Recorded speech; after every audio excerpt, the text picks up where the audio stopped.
As I bid farewell to high ceilings at the vortex of Genesis, I noticed something strange about the time core flame, and was immediately dragged into the Memoria tide of oblivion by Evernight. She was once the hidden power that March manifested by sacrificing all of her memories. Yet now, she harbors other secret intentions in her heart. Meanwhile, Dan Heng warped back to the Express via a spirit warp jump, only to discover a memo snatcher invasion. Everyone then realized that the Remembrance's forces had already permeated Amphorius and blocked outside intervention. To establish contact with me, Dan Heng was determined to return to Amphorius immediately. After waking up in the false trailblaze, I managed to escape with help from Cyrene and Sunday. Unfortunately, Evernight held absolute control, causing me to fall into the Memoria tide once again. However, Black Swan took this opportunity to quietly approach Evernight. Dan Heng returned to Amphorus and beckoned the heroic spirit of Finan with divine blood. The destruction descending from the sky pierced through the memory zone and discovered the most hidden corner of the world. In pursuit of Evernight, Dan Heng arrived at the charred remnants of the Grove of Epiphany. In the grove, where memories became disjointed, Dan Heng received help from Dan Feng within his memories and completed his farewell to the past. In their final moments, the Earth demigod Terravox entrusted all their duty and authority to Dan Heng. With this newfound strength, Dan Heng found me within the Memoria tide. We entered the nameless Titan's great tomb and discovered its secret. Across the 30 million cycles of eternal recurrence, every incarnation of Cyrene had come here, offering herself to the Remembrance. With Black Swan's help, we found Evernight in the depths of the great tomb. When all seemed lost, Evernight was captured by March's camera and trapped within the memory maze of Ides Elysiae.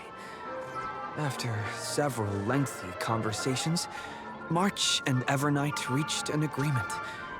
Evernight returned March's memories, and March finally returned to our side. With every condition for the Era Nova fulfilled, we returned to the depths of the Great Tomb and initiated the final Era Nova ceremony.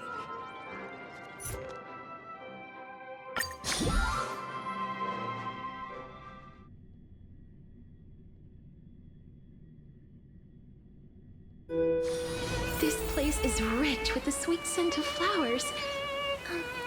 Can we stay here for a while longer?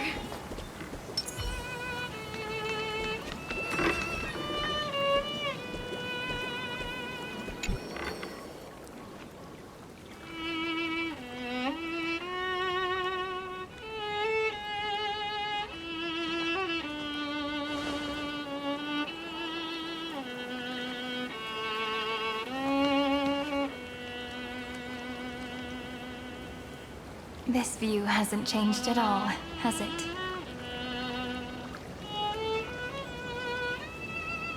The hometown in your memories never changes, but when you return to your senses, you realize that fate has already stolen the time away.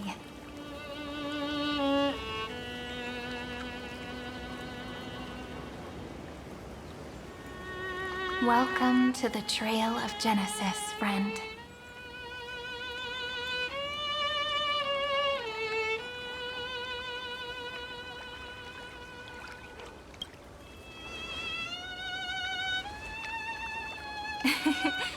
Seems like the weight of memories from 30 million cycles really made me grow up.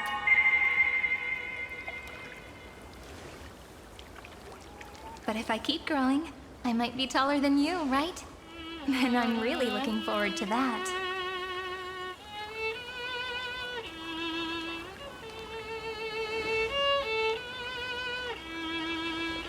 Before you arrived, I kept wondering, beyond the veil of Id Silicii, what kind of Amphoreus is being born?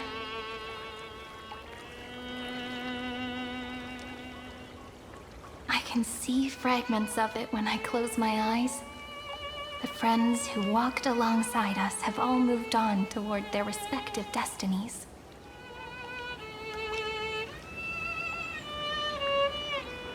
Some turning into pillars of the world, supporting the sky and the ocean. Others sowing reason, laying down the law, and with gentle hands lifting newborns into the light. Death and strife are no longer feared by people, and trickery has become the innocent games of children. All beings living ordinary and peaceful lives within the net woven by romance and passage.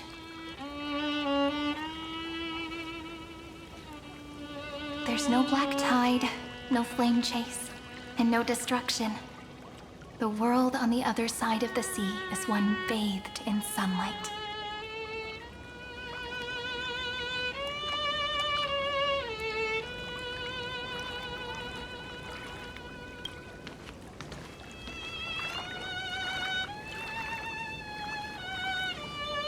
Like a happy and carefree childhood, the era Chrysia in this cycle will last for millennia, until it reaches the moment decided by the prophecy. Light calendar 4931, month of freedom, the moment belonging to world-bearing. Are you ready to answer the call of the world, friend?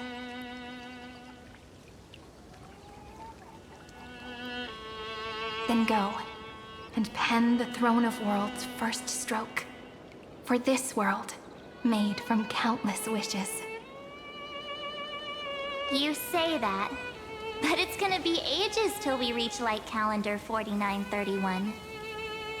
I can make use of the crevices of time, but surely you and Don Hung won't have to wait around for a few thousand years, right?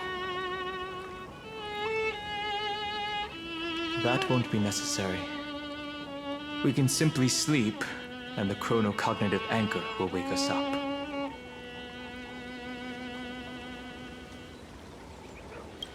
That's right. We've both become a part of the new world. Just waiting for you now. Our consciousnesses can converse with each other across the heavens and the earth, possibly due to the influence of the Trailblaze. I am now connected with this earth, and I can feel the breath of every mountain range. I see that the tallest among them is named Akama, and the form of the holy city is already taking shape. In other words, your stage is almost set. Do you want to take a leaf out of Kefali's book and make some prophecies before your nap? But we're not the only ones who have changed. The chronocognitive anchor just transmitted a message stating that Iron Tomb has reacted to the Era Nova.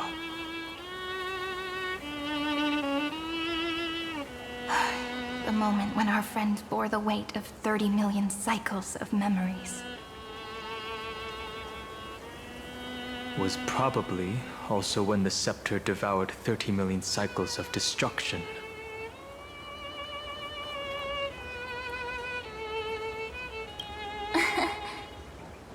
You know, you don't have to shoulder this world all on your own.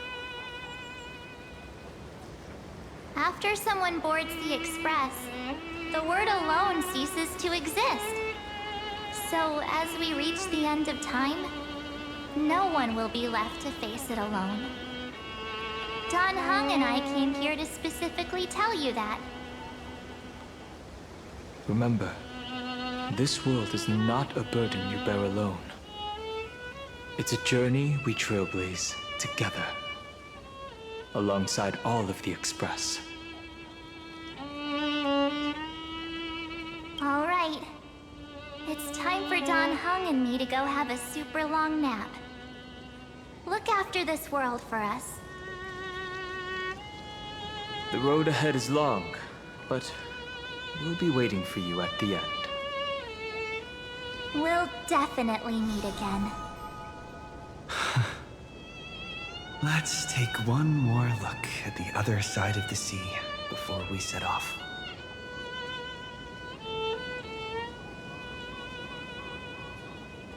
Ides Elysiae is so quiet. Just like how I remember. Here we are once more.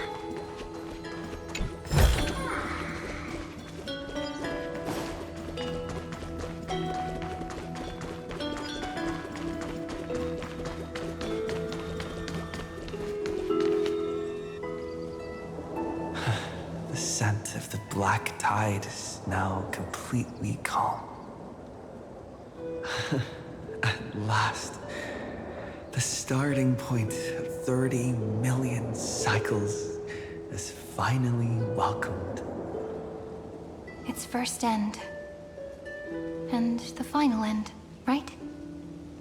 I can't hear his voice. There are no flowers there that bloom for him. Nor is there a star that is his. Feinen is the only one who didn't reach the new world.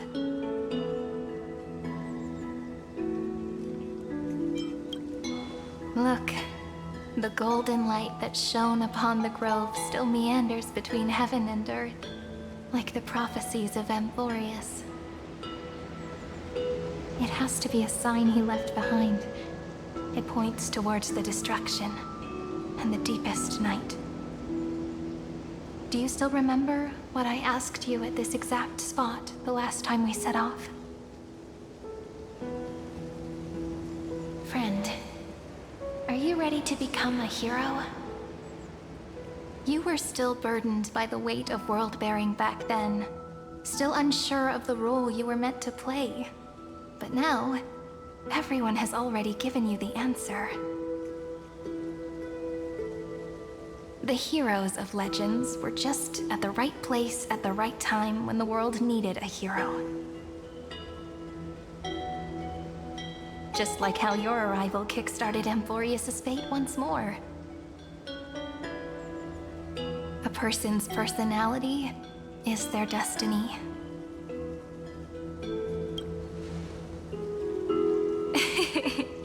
We best. Those are such beautiful words. Thank you, friend.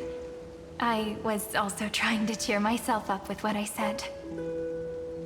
After all, before we truly compose the end of this story, I must also pluck up the courage to head off with you.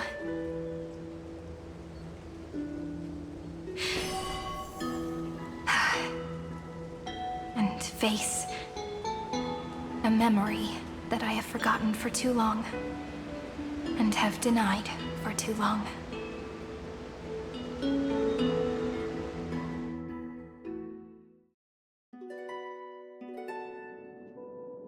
It's so dark. What is this place? The great tomb of the nameless Titan. The deepest recesses of memory. Also, the place where Cyrene was born. My apologies, friend. The more memories I got back along the way, the more I felt that something wasn't right. There's a sort of anxiety I can't get rid of. It's like when I was back in Ides Elysiae, when the reflections in the water always made me wonder, which is the real me? The one reflected in the water, or the one standing on the shore. But I finally get it now. Look, friend. The words on that wall are the answer. 1, 2, 3, 4, 5, 6, 7. Do, re, mi, fa, sol, la, ti. That rhymeless tune is the lullaby of little fairies. As always, I'll read this book to you. That way it won't just be Cyrene's memories alone. I've always thought that I was the narrator of the Flame Chase journey. But as it turns out, the narrator is also the most devoted audience.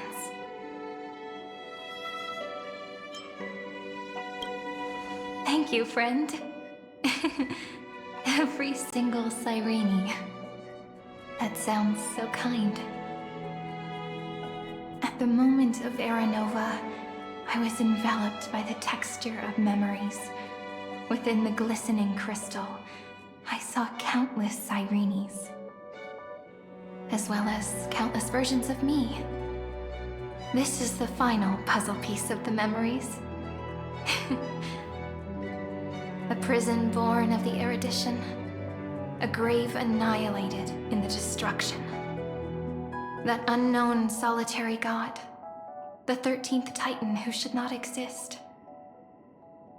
The first new spore, the demiurge, is right here.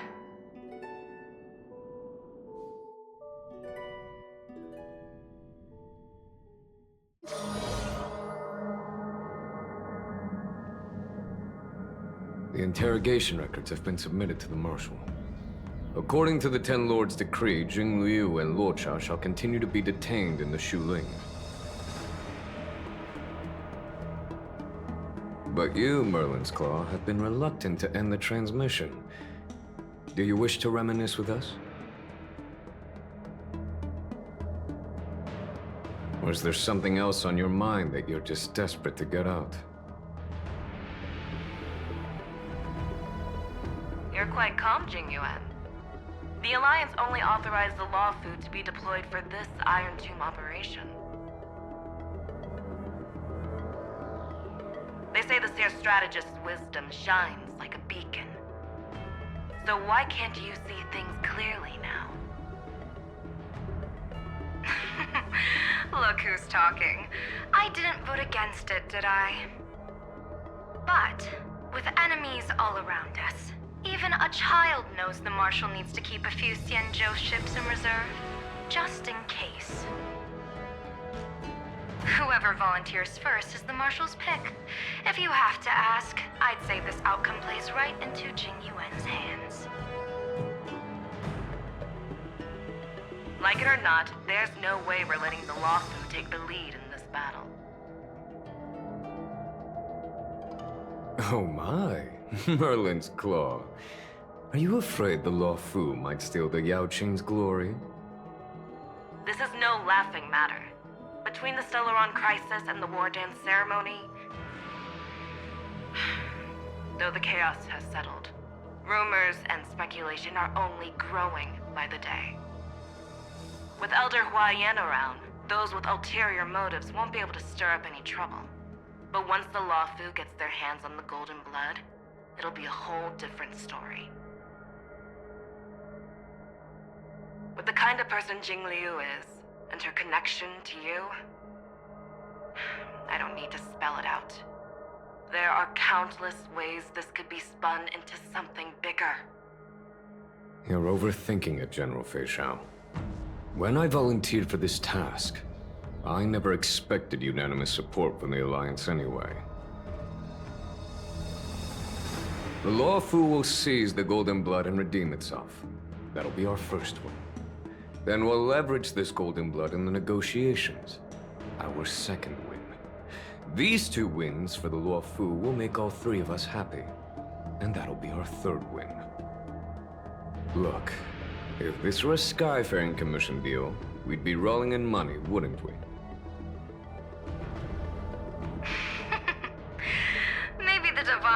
Foresight should change his name to the Optimistic General instead. With the Decalite reflection barrier, the Yuchue must understand even more than the Luofu how significant this battle is.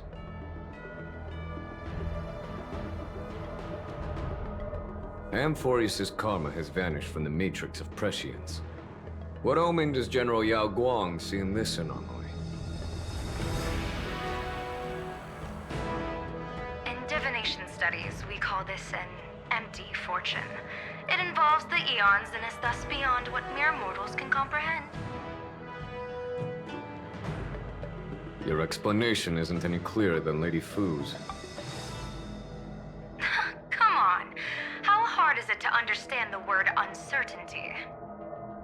For the Cobalt Head, the emergence of Iron Tomb is a calculated instant, but I don't believe they will just sit around waiting for death. And for the powers of the cosmos, this is their chance at survival, and the key to turning the tide of interstellar affairs. The Astral Express is leading the formation of an allied force, but I can see each faction has its own hidden agenda. There are even divisions within the Alliance, so it's not that hard to imagine how the other factions will react. Jing Yuan, I crossed paths with Selenova's Legion at the Battle of Sadunirama Star Cluster. Be extremely careful. The Ruined Legion's troops and weaponry are nothing to write home about. The IPC, even the denizens of Abundance, could take them on. However, while Void Rangers are just expendable pawns of the destruction, the real wild cards are... The Lord Ravagers. Indeed. Nanook's emanators are also their weapons to burn down the paths. I'm afraid conventional military tactics and strategies will be useless against them. My assessment is this. To completely take down a Ravager, we must disregard casualties and spare no cost. My only fear is one wrong move, and the Luofu will fall into Ventilia's trap again, inching ever closer to destruction. Doubt is exactly the demon she wants to plant in our hearts. Do you still remember the beginning of the Alliance Oath? To save future generations from war and bloody dispute. The Rainbow's arrows have always aimed at any force that threatens the cosmos. Now that the Trailblaze walks alongside us, the Cloud Knights shall keep their oath as they have from the beginning. I just hope those on the front line will remain safe.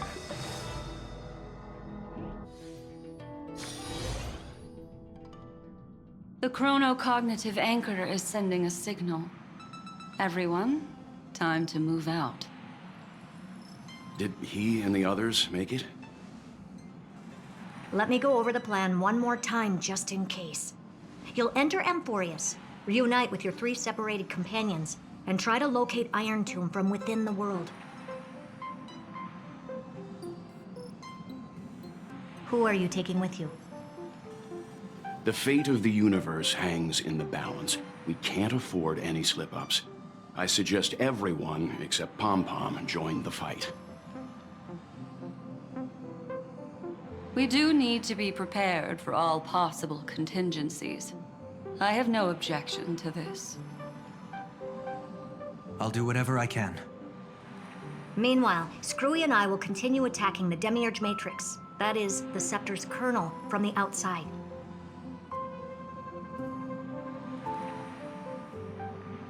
With our 2-pronged attack, we'll turn this hunk of metal into scrap for sure. Now we just wait for those 2 to get back.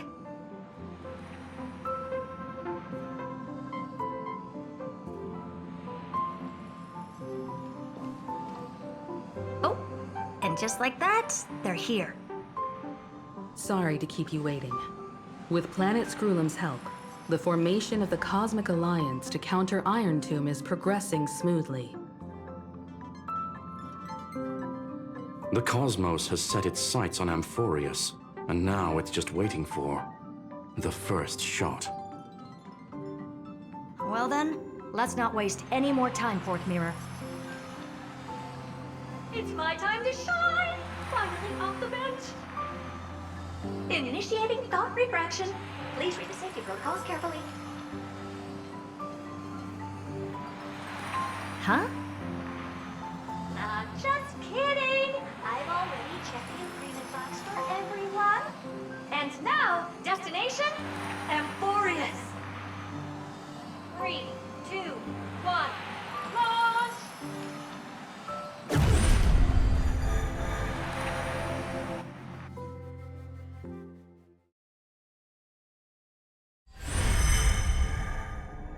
The flow of Memoria is so heavy here. Unlike Panagone's dreamscape, this place has built up a true epic measured in millennia. The vortex of Genesis, where all myths begin and end. And in this new world created by the Nameless, the infinite cycles have been broken. Let's set up the Trailblaze beacon and establish contact with the outside world. I'll leave it to you then. It'd be better for me to not show myself in front of the Garden of Recollection. And, Mr. Sunday, you probably shouldn't show yourself either. Agreed. The Astral Express has landed. If you receive this message, please respond immediately. Over. This is the Cianjo Alliance. Communications normal. Interastral Peace Corporation. Communications normal.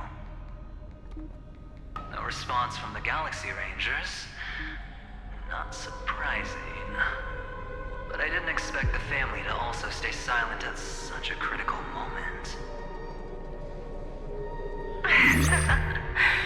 That's a pretty blatant disregard from the family for Panacone's independent director, I'd say.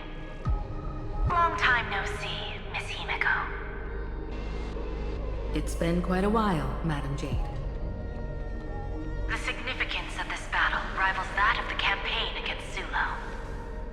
Only through victory can we disperse the shadow of Iron Tomb that looms over countless worlds. The 10 Stonehearts shall spare no effort for such a grand mission for the preservation. Madam Jade led the Intelligentsia Guild in conducting specialized research on Iron Tomb's past activities. The bad news is, the collapse of the Erudition won't just affect inorganic beings. You mean Iron Tomb can infect organic life, too? Well, the good news is, so far, its effects on organic life are under control. The infection progresses slowly, and the resulting neuropathy is non-fatal. In any case, the IPC can guarantee targeted vaccine coverage within 48 system hours in all star zones within the medical system. What about other star zones? At a time like this, are the followers of the Firmament Arbiters still trying to make a profit?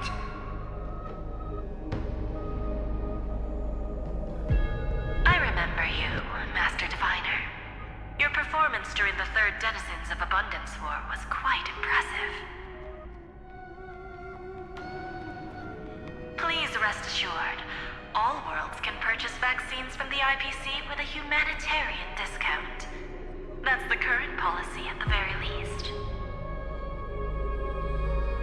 But, if the Cianjo Alliance is willing to assist with the IPC's assets in Epsilon and other star systems, we'll have more cards to play when reiterating to the board the necessity of deep cooperation. It makes sense, since Interastral Peace Entertainment's headquarters is in Epsilon. But why are all the other worlds on the list? Places that the Elation has visited? Think of it as a long-term investment.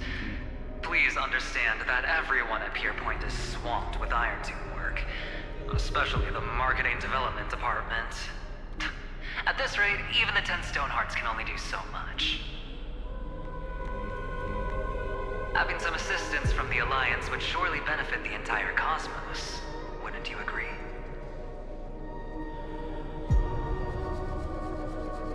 As an old Sanjo saying goes, those who succeed should help all under heaven. Your proposal must be decided on by the 7 Arbiter Generals. I'm just here to relay the message. In times of crisis, the Luofu will not hesitate to help those in need. However, the prerequisite is that the IPC must unconditionally assist the Alliance with emergency rescue operations in the disaster area. Of course. In the name of preservation, all for the Amber Lord. Thank you all for your selfless dedication.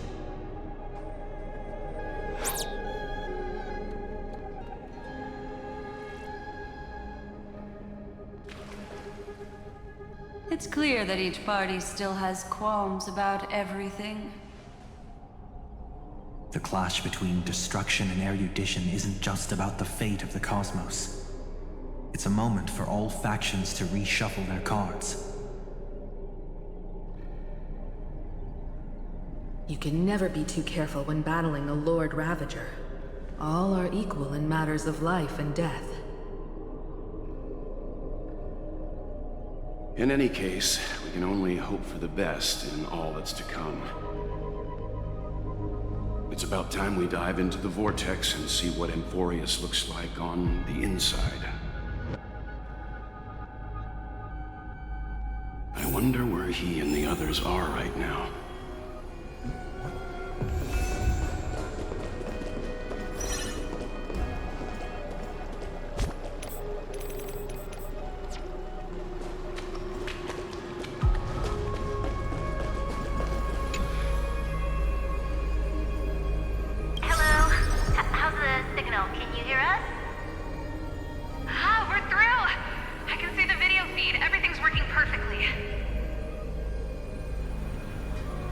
Miss Bronya? Miss Serval?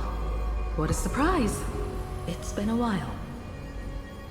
We've already heard from Miss Topaz about the Iron Tomb operation. She made a special trip to deliver the vaccine to Belobog.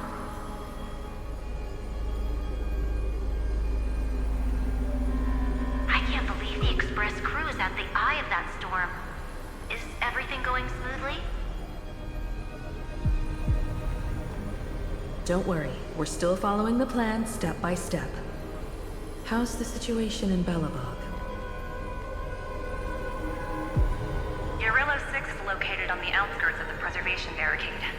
While it won't bear the brunt of the first wave, there's still a risk from the aftershocks.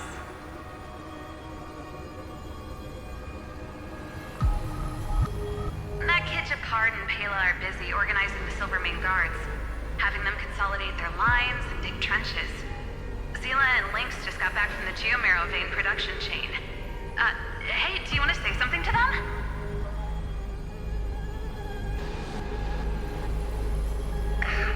That would be unnecessary. It'll only shake their morale. Just tell them to stay safe. Miss Bronya, I'm afraid this disaster will be far more terrible than you can imagine. Please, be sure to follow Miss Topaz's instructions and make thorough preparations. Of course. We have resealed most of the engine of creation beneath the ice to prevent the will of the preservation from becoming an accomplice to the destruction.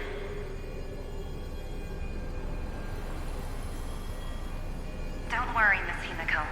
Belobog is far more resilient than we imagined. We really wish we could help, but Urillo 6 has only just woken up from its hibernation. The Astral Express, standing at the forefront of disaster, is the hope for many ordinary civilizations across the universe. In the face of a massive catastrophe, this one, relatively smaller civilizations have never had many options.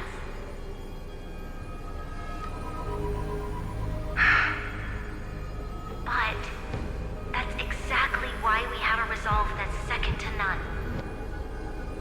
If anything goes wrong... Miss Topaz, I hope you can help out and rescue the affected citizens. No problem. Also, didn't the Xianzhou sign a friendship agreement with Eurillo 6 earlier? They won't stand by idly either.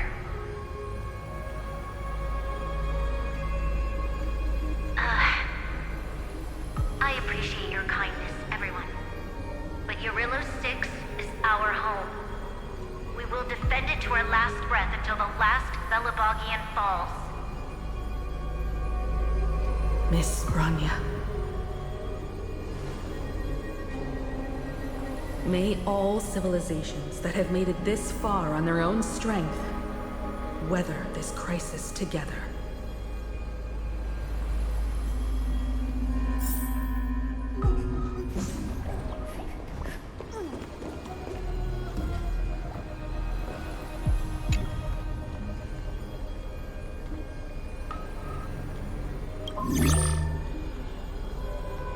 Good news, Miss Himiko.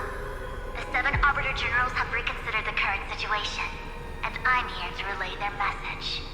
Officially, the Alliance's combat forces will still be limited to the Luofu, but the Yaqing has also been deployed in the surrounding war zone as a contingency. Words cannot express our gratitude. Getting the Hunt to agree on sending troops must have taken quite some effort from General Jing Yuan. The Luofu already considers the Express an important ally. We also have no intention of hiding the fact that there is indeed something the Xianzhou seeks from this Iron Tomb operation.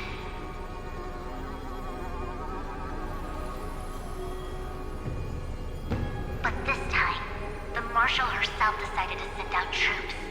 With a formidable enemy before us, the Alliance has no reason to back down, nor will we be content to take a back seat. If we can stand together with civilizations across the universe to overcome this crisis, then we must do so, even at the cost of our own lives. The Alliance truly embodies the principle of righteousness. It's fortunate that the cosmos has great heroes like you. You're too kind. As for that Jade Abacus of Allying Oath, you can save it for when you're in more dire need.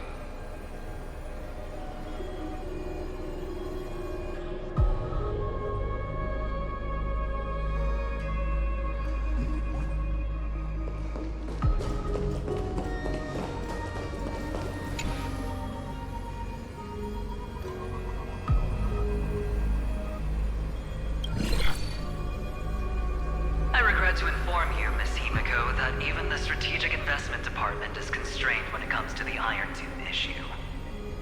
And it would be difficult to meet the expectations of the Astral Express.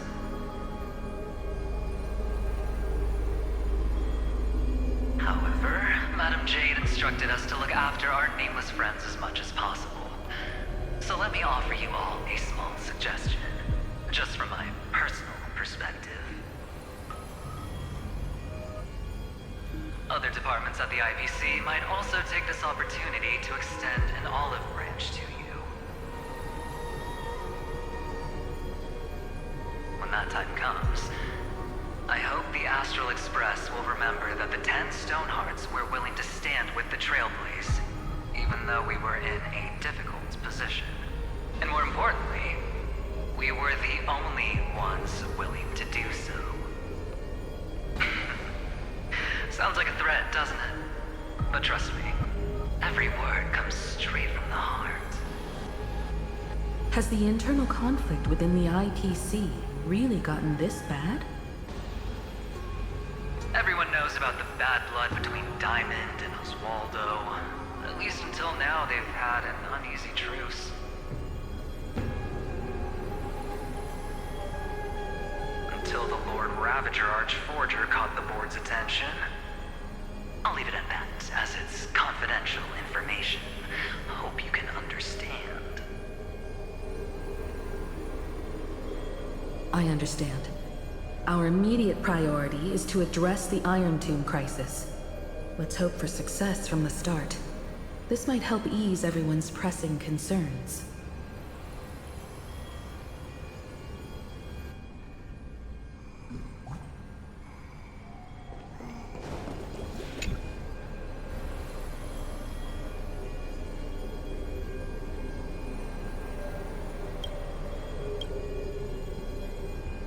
Of course, we would never know the Ranger's comings and goings.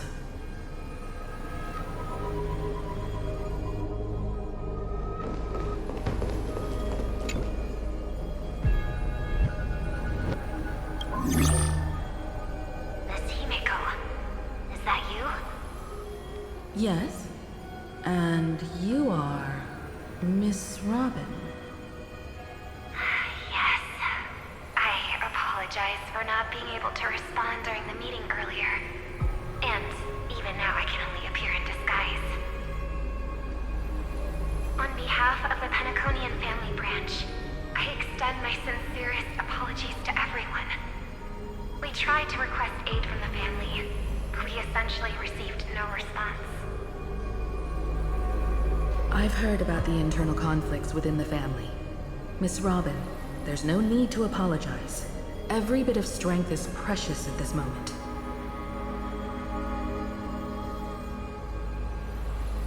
Thank you for understanding.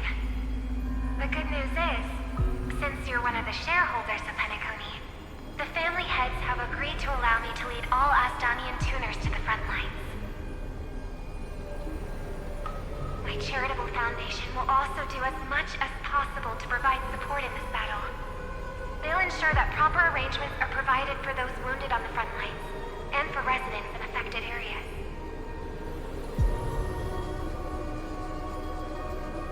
Miss Robin, I'm beyond moved by your spirit of self-sacrifice. The Astral Express would also like to make a promise that we won't leave any companion behind.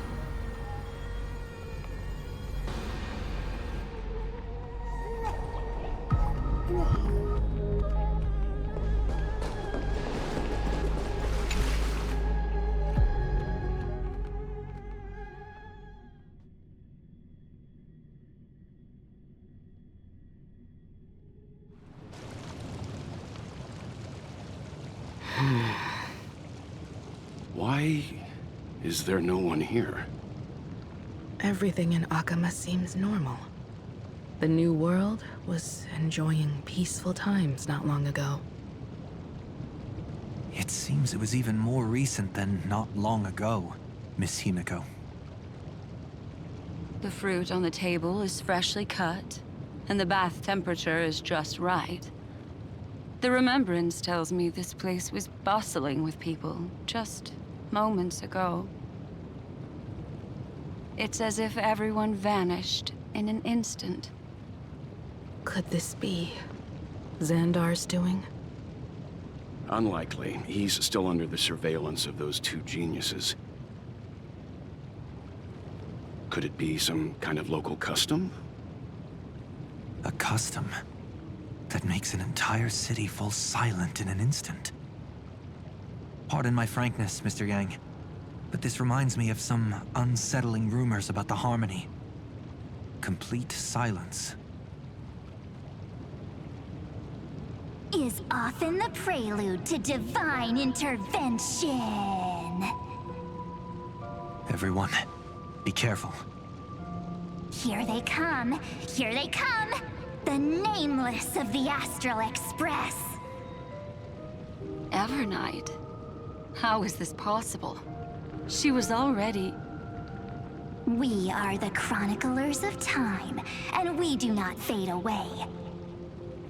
Finally, the last Era Nova has been completed. What did you do to the residents of the Holy City and the three Nameless? I didn't need to do anything. The remembrance will ultimately become the substance of the new world. Now, they are no longer the trailblazers you once knew, but gods who permeate heaven and earth. The 12 Titans who guard Amphorius.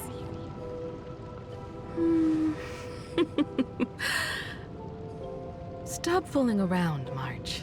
Come on out. What? I practiced so long for this. Getting seen through right away is just so embarrassing. You've obviously been learning from the theatrical culture in Amphorius. But if possible, I'd prefer our reunion to be a bit more casual and laid back. As expected, I can't hide anything from Himeko and Mr. Yang. Well, long time no see. Guess I'm back? We should be the ones to say that. Sorry for keeping you waiting. So, these jellyfish are the Titan's power? They're just tiny manifestations of the Veil of Evernight, used for scouting and communication. If I went all out, I could summon way more of them. Thanks to him, we all turned into Titans in the new world. Sure, we can take on humanoid forms, but it feels off. How intriguing. So what does he look like now? It can't be a raccoon with a baseball bat, I suppose. Please don't add weird stuff to Amphorius's lore. Just go see it with your own eyes. Follow the prophecy's guidance and come to Dawncloud. He looks way more majestic now than he used to.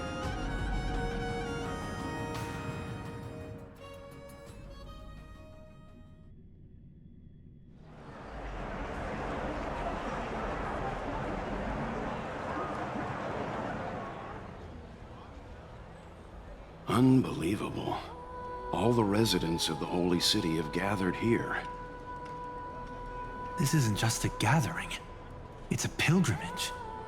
The people's expressions are resolute, devout, as if waiting for a miracle to descend. That colossal deity is him. He has become the pillar of the world. Surprisingly authentic. Being this serious is quite unlike his usual style. Those people didn't disappear. Instead, they've answered the call of the prophecy and come to witness his awakening.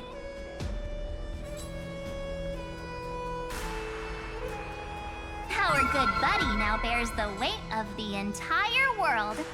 And every breath they take is intertwined with Amphorius' destiny. Awakening? Has he fallen into slumber? Yeah.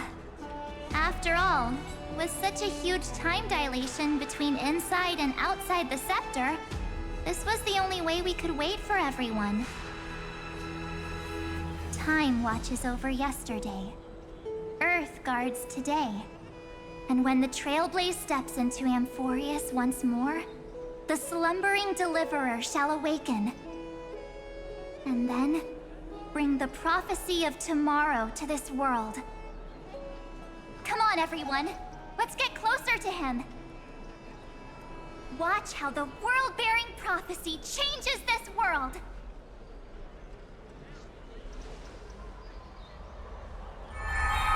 Well, it seems the kids are already miles ahead of us at this stop.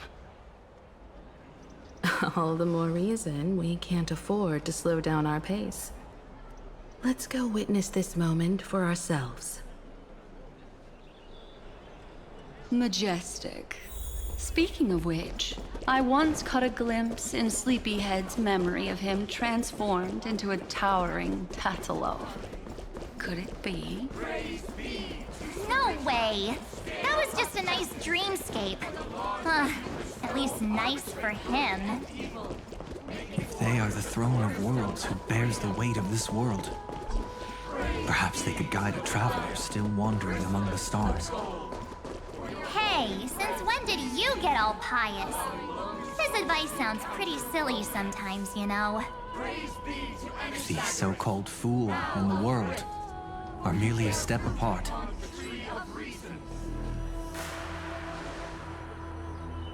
Citizens, behold! Our last Titan, the world-bearing deliverer, is about to awaken! Oh, ancient god, your loyal subjects, bewildered followers, and fearless comrades in arms have all knelt before your throne. Awaken from your eternal slumber and bestow upon the world your divine prophecy! Please guide us! Show us how to embrace this beloved world as we welcome that distant dawn!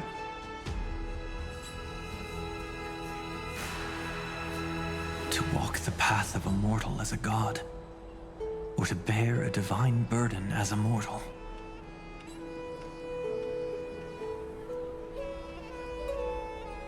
He will give us the answer.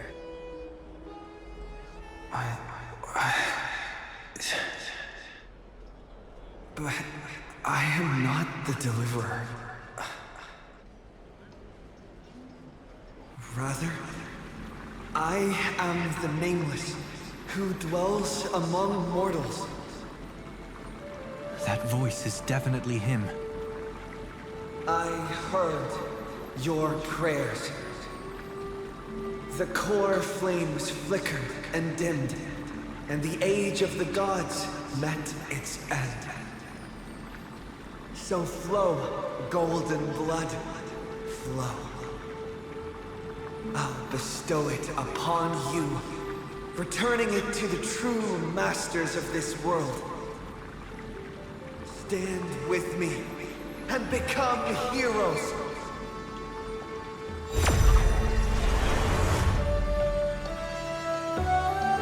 Is this? Yes, it's the miracle he brought to Amphorius. Of course, it would manifest in the form of the Trailblaze. Golden blood, raining down like a storm!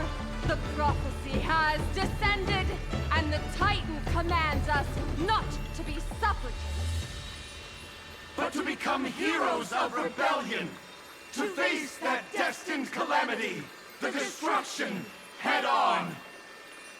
The prophecy of the Deliverer means nothing to me now.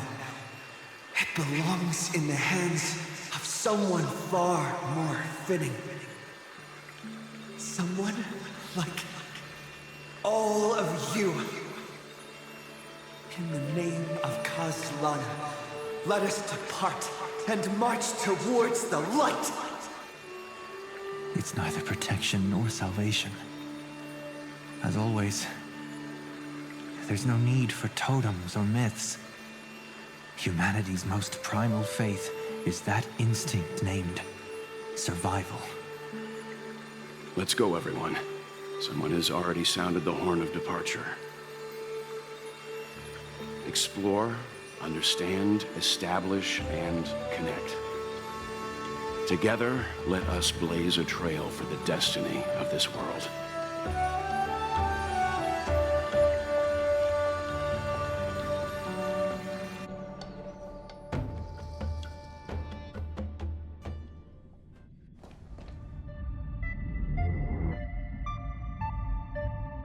Is it just me, or does this demiurge matrix feel completely dead? It's nothing like how the Memo Keeper described it. The environmental readings are all wrong. Conclusion: this must be what the kernel actually looks like in the real world. What did Xandar do to the scepter? At the end of light, there must be silence. certain, pure, and absolute darkness. Not the time to quote the Lord of Silence. Bad omen. Either way, we have to press on. Until we uncover the truth behind the 13th Titan. The buried past is the key to stopping Iron Tomb. That is, if it even exists. Xandar says the Demiurge never existed. Who actually buys that? You can erase the records, but not the truth. It vanished too cleanly. No traces. Like someone's yelling, "Look, there's nothing here."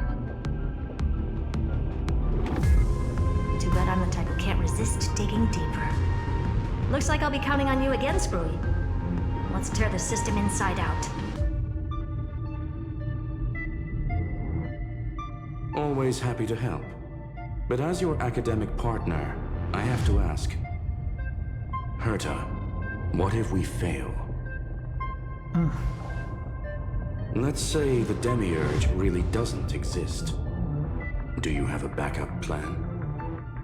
A backup plan? Of course.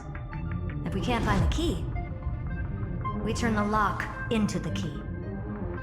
That plan's cost is incalculable. It shouldn't even be on the table. Huh? Then let's hope we never have to use it. There's no point worrying about the end just yet. One step at a time. Let's go. We don't want to leave the others waiting.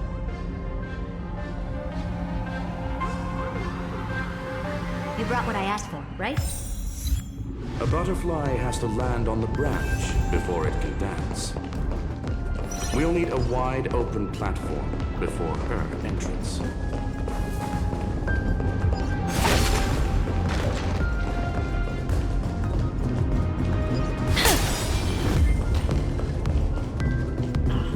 Just use that thing over there, Zag.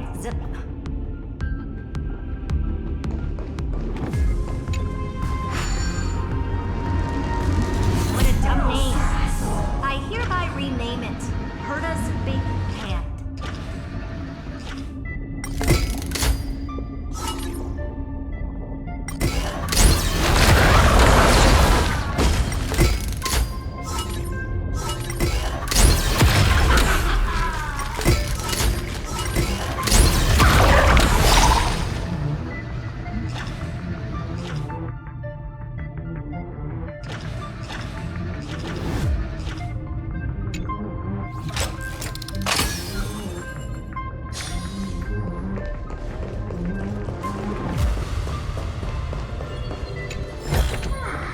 I want to make something with it.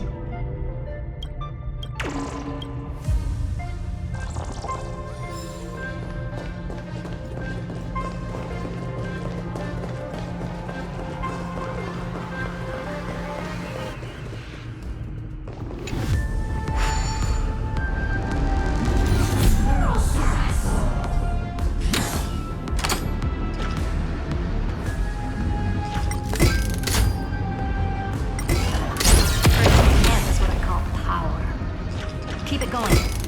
Still not done? What is this? A junkyard for old cars?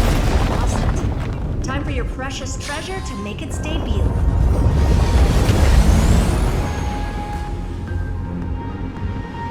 Target initialized. With these wings, hacking should be much more efficient. Oh, a classic nuclear heat engine. Classy choice. Just a personal preference. Her name's Mistletoe. Every flower in your garden's got a bit of poison, huh? Also a personal preference.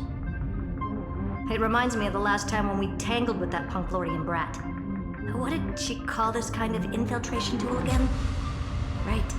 Dirty data shell. It wraps around the kernel to fool even top-tier firewalls. But yours is way too clean.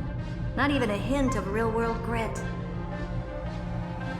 Herta, your tone is unusually emotional. Suggestion. Let's get back to the topic at hand. I thought we were done with that conversation. Unfortunately, current conditions won't let me ignore any variables, especially the most important one, your will. Iron Tomb never stops. It is evolving faster than any of our worst projections. Every instant in the Eon's calculation is like a sword hanging over the cosmos. Every move humanity makes could speed up its arrival. Which is exactly why we can't mess this up. And now, Droidhead wants to hand down judgment to the poor cosmos again. Order Star Trade War, Emperor's War, Rupert's death. Every time their instant arrived, it meant another bloodbath for humanity.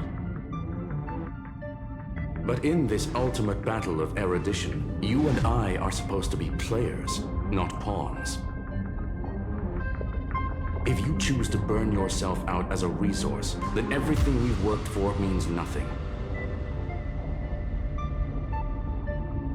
Herta, the cosmos won't just stand by and let a genius throw their life away.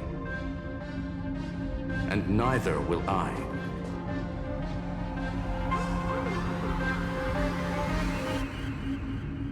No need to kill the mood. This is why we're here, isn't it? We need to find the Demiurge and that lost key. I'm not here to be a deliverer. I just want to beat Xandar and Droidhead. Right now, I just need to know. Are you with me? Of course. Time to board. After you. Let's tidy this place up and see what this Demiurge really is.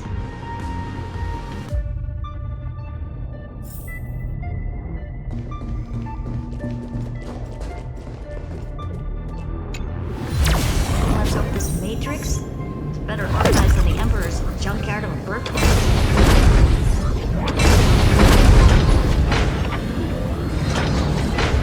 Buckle up. We're hacking in. Herta, this whole space has been completely tainted by some kind of energy. I see it too. We're thinking the same thing. Xandar, how could you go this far? Turning your own graveyard into this. What's that up ahead? Katorzane algebraic expressions. It's built for isolation, not defense.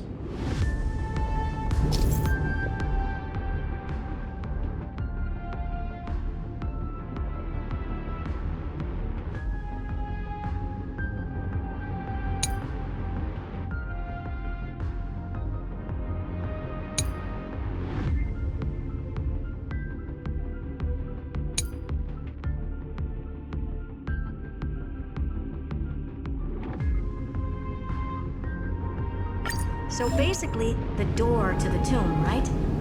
Great. Let's find the head. I'm picking up multiple independent signals with the same data structure as the barrier. Projection. We can hack the terminal, reverse the computation, and turn it into an attack. Classic move. Use their own systems against them. Take us to the nearest one.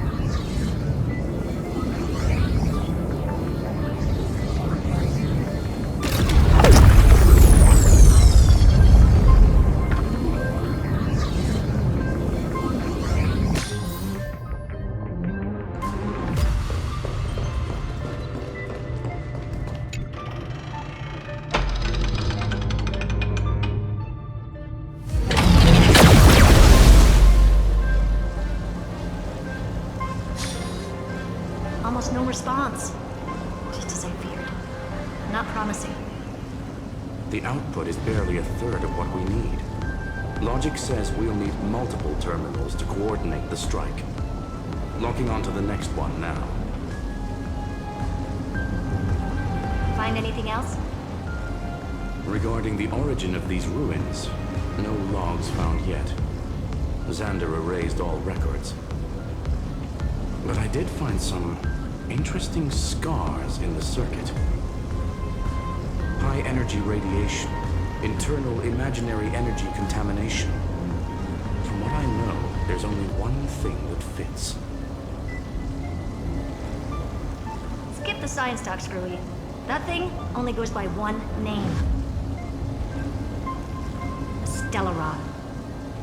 Exactly. Xander blew one up just to clean the entire Scepter system. So that's what he meant by killed that Titan with my own hands. He wanted to turn the neuron of the erudition into a relay for the destruction. That meant getting rid of all of it at all costs. The life form known as the Demiurge was the original target of the Scepter's extrapolation. It makes sense. Evernight calling it the first new spore confirms this viewpoint. The prime mover of life. That's what Scepter Delta ME-13 was originally tasked with. Even after it got scrapped, the query kept running. Yet the true value lies in the process of solving it, not the answer itself. Then, does this mean finding the Demiurge is hopeless? No, I'd say exactly the opposite. It means Xandar had no control. He couldn't contain the Demiurge just like he couldn't handle Droidhead. So he tried to erase every trace.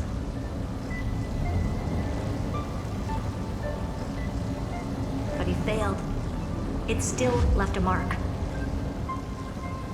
By the way, if there's another Stellaron in Emporius, why hasn't that little one reacted to it at all?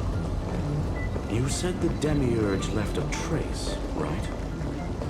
Yeah, but not in the real world.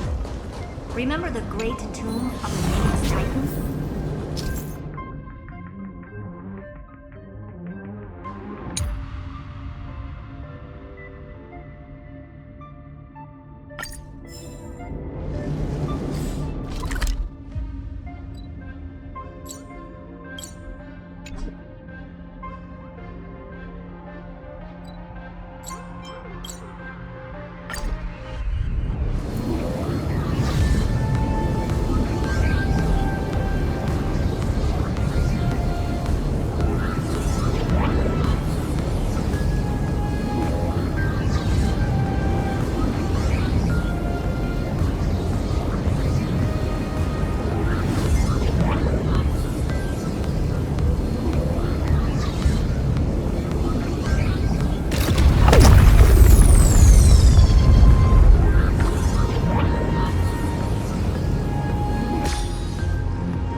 Archive 466.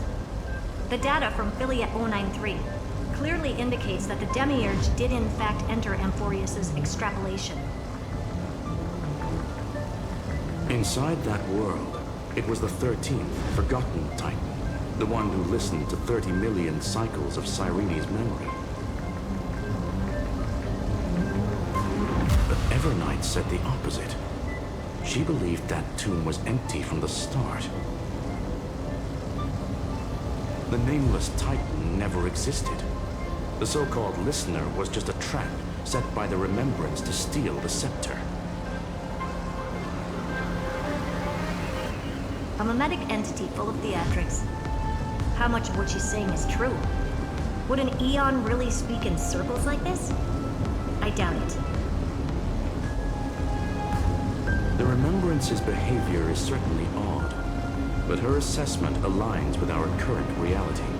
Since we entered the Matrix, we haven't found a single clue pointing to the Demiurge. And that's the key, Screwy. Xandar's actions prove the Demiurge exists.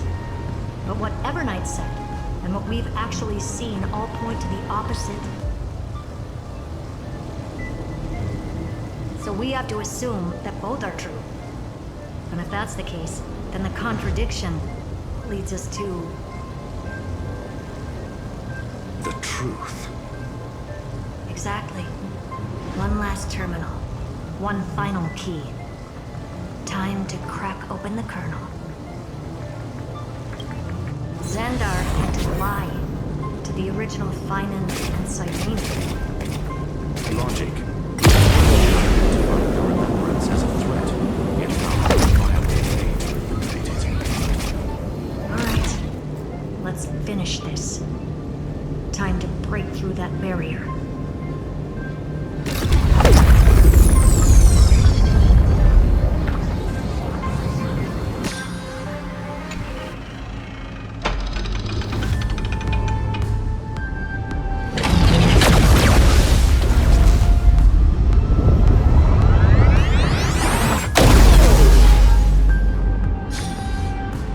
Operation authorized. Path energy readings. The erudition declining. The destruction surging. The remembrance 0. What's going on?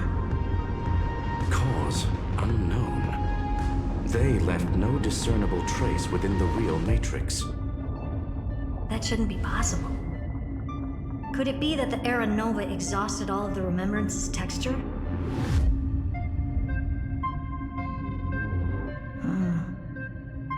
Log it for now. The dots still aren't connecting.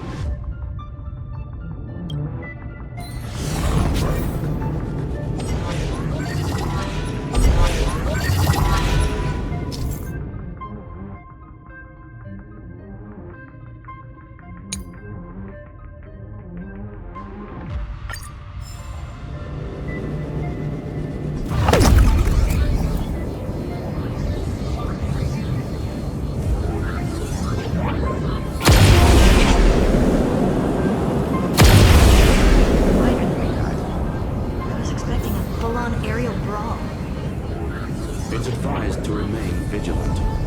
The destruction's levels are still rising. Huh? What's the matter? Interesting. I just picked up a signal from the exo-myth.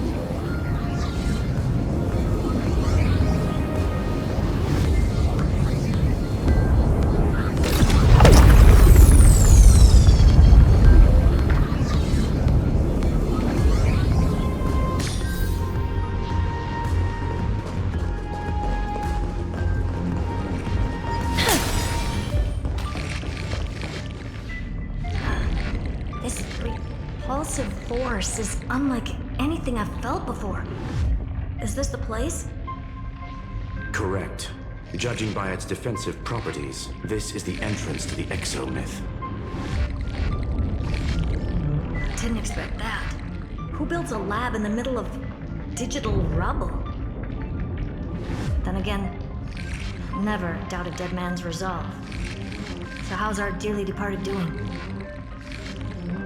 He severed part of his neural pathways to break free from Lord Anaxagoras' control. But that also triggered the failsafe I set. Conclusion: Xander has lost all combat functionality and is no longer capable of action. So now he's a specter, literally. Screwy, can you open a path? Just to be sure, I want to see this for myself. Might as well drop in and say hi to the real him. Logic. Scanning his inspiration circuit might help us track down the Demiurge. Exactly. His brain is the crime scene. There's no way it's spotless. But it could be a trap. That's why you're here. 2-on-1. We've never lost a matchup.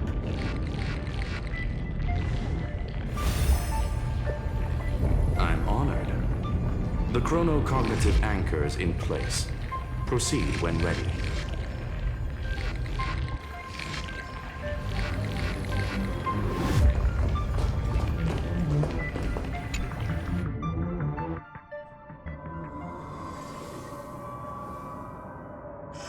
I knew it.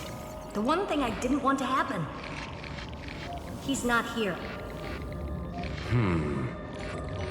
The coordinates are accurate. Xander is still here. However, his position is shifting rapidly and chaotically. This pattern doesn't match any known shielding technology.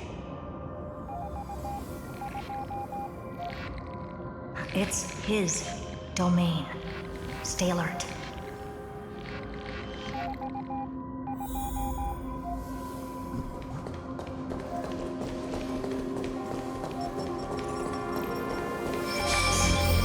Cheap trick. The spatial field here is undergoing autonomous recalibration, initiating reverse engineering of the interference source. Try again. We're back. Reverse engineering complete. The results are not what I expected. Logs show Lycurgus revoked administrator access. The chronocognitive anchor can't get a fix because at the system level, Lygus no longer exists. Our navigation target is a null set. So he's stopped resisting? Before vanishing, it seems he left one last message for us. To those who follow, all is proven. Find me beneath the tombstone. Melodramatic. He was expecting us. And once he learned of the Great Tomb's existence, he initiated his own search for the Demiurge. Guess he wants a final showdown. Fine. Let the old Intellitron dig his own grave. Just like he wants.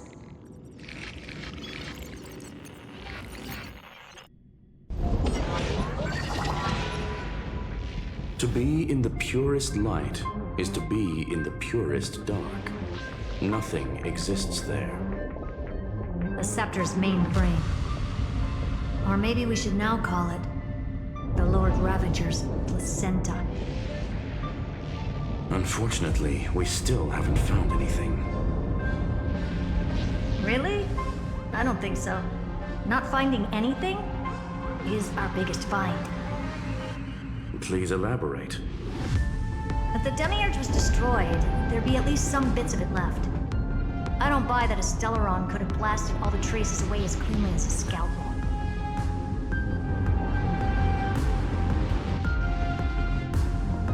As I said before, its disappearance is too clean. If the garden hadn't stirred the pot, no one would even know about the Demiurge's existence. We're talking about the Scepter's original extrapolation goal. There's no way that nothing of it was left behind. Or we can look at it from another perspective. If you were Xandar, would you be this obsessed with a concept that poses no threat?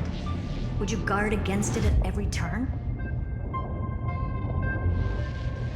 There is the possibility that he's naturally meticulous and hates variables. That does track with the impression he gave about himself. But Xandar shut that theory down himself just now.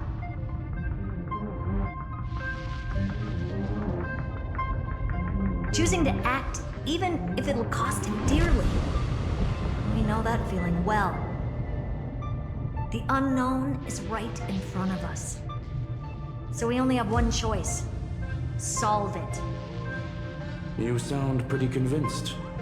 Surely you already have a theory. Care to share? Of course. Though I don't have hard proof, I'm almost certain that the Demiurge has been in everyone's plain sight all this time. Yet, they were mistaken for someone else. That make the most sense.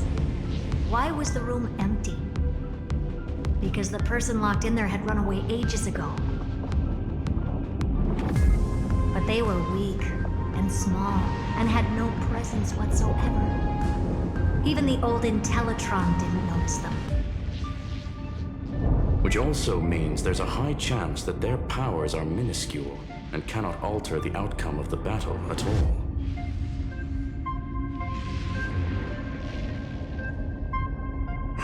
Well, at least Xandar is scared of them. Come on, it's time to confront him. Let's go to the tombstone he talked about.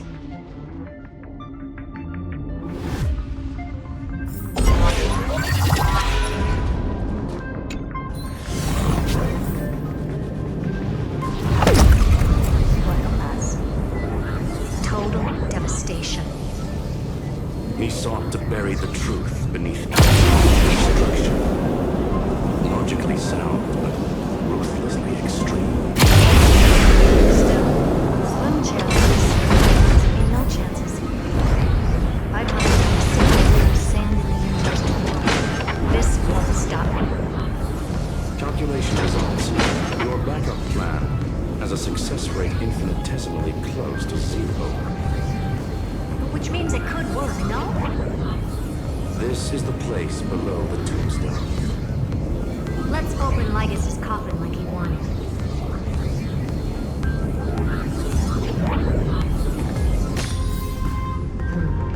Looks like you were right.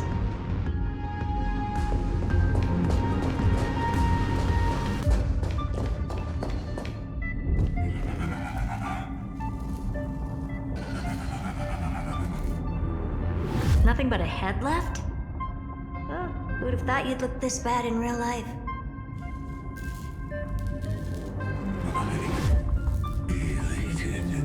Greetings. Welcome, you two. I'm very happy that you responded to my final words. All this tombstone and final words. Did you end yourself to atone for your guilt or something? Iron Tomb is already powerful enough. I just need to wait. I remain here only to share the joy of discovery and also to congratulate you two on reaching the same conclusion as me. The conclusion regarding the truth of Amphorius's heart. End this charade already. That Amphorius's heart you're talking about is just a missing demiurge. And its corresponding vessel was this very scepter. You interfered with the experiment and made Amphorius's body into a hollow shell, all to incubate Iron Tomb within. That's why you either killed or kicked out all of the Memo Snatchers. You wanted to eliminate any chance of a consciousness coming into being, no matter the cost.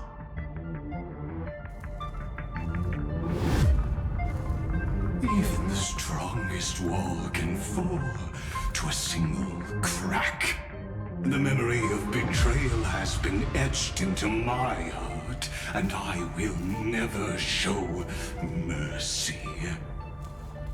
Now, the perfect vessel has already fused with Amphorius's body. Unfortunately for you, the answer is all but revealed regarding who the Demiurge is.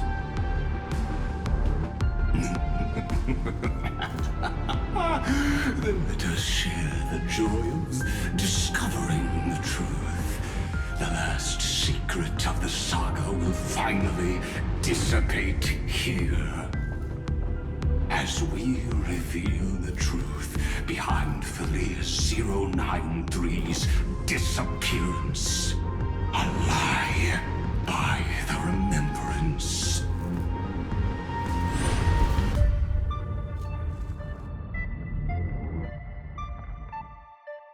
But where should I start with the story about me? From the beginning of the universe?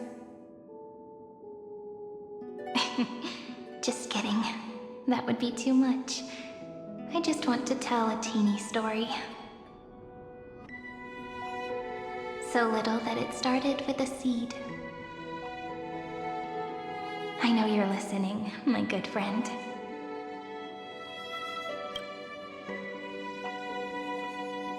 The god in my dream told me that the world sprouted from a seed. It grew into a great tree named Amphorius, and time became its branches and leaves, basking in the light. What a coincidence.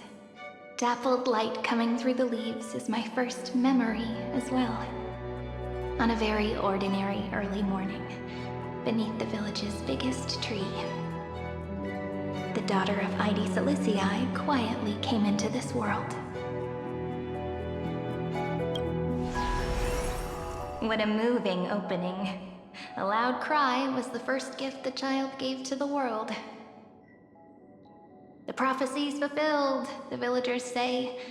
This child is a gift from the Titans. Pink hair and sharp ears, she was born to be the priest of time. The Titans also gave their blessings. You shall fade when the flowers bloom, for every ending begets a beginning.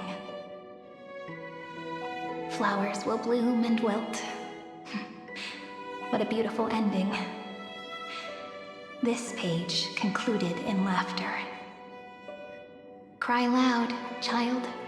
Let your voice reach Orynyx.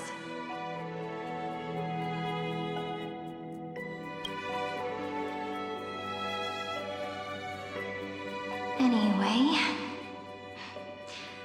I don't like tears. Time quietly flowed by in the midst of laughter. The wind from my hometown caressed the ears of wheat, and there were swings, wind chimes, the sea, and the little fairies off-tune a cappella songs. But the name Id Silicii came from the unpleasant sorrows of the gods. My childhood friend did not understand. Yet you always seemed so happy, as if nothing ever worried you. Why was I like that then? That's because the world was gentle to me. So I grew up to be gentle as well.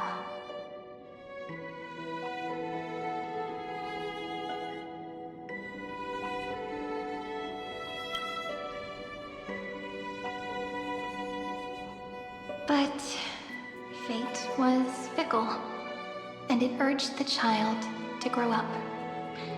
To grow bigger and bigger, and to go to places far away.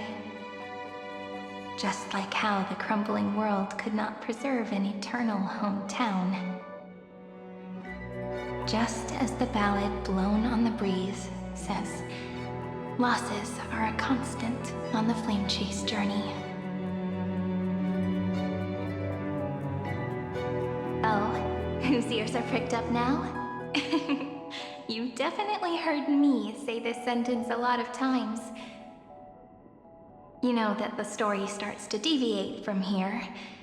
Aren't you looking forward to it? Then let's get started. The hero's journey crosses through the long night, through tears and laughter, and once again heads towards tomorrow.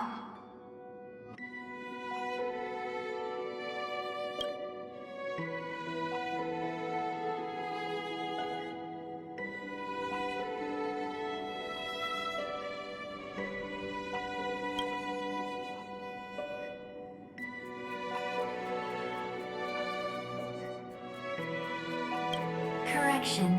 Philia 093's record, number 496. Archived.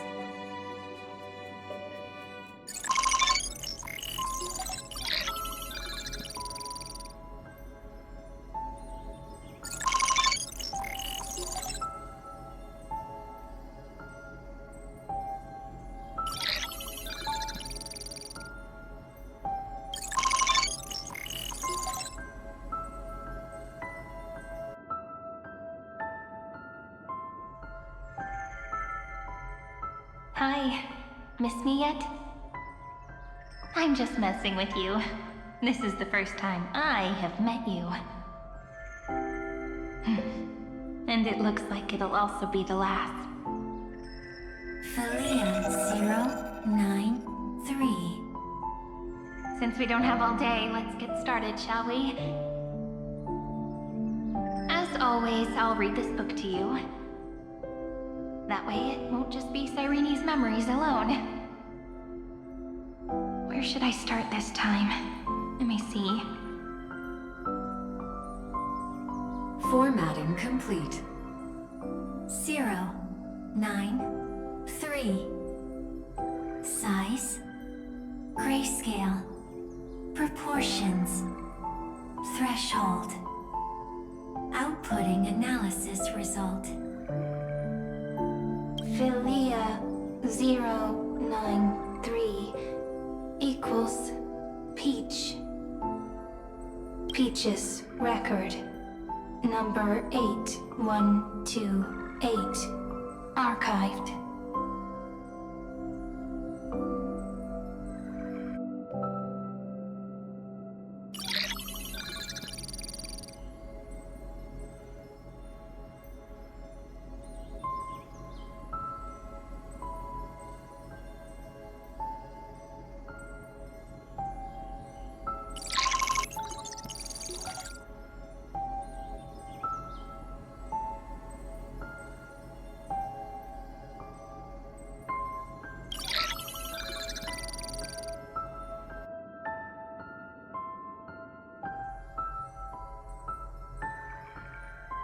Query.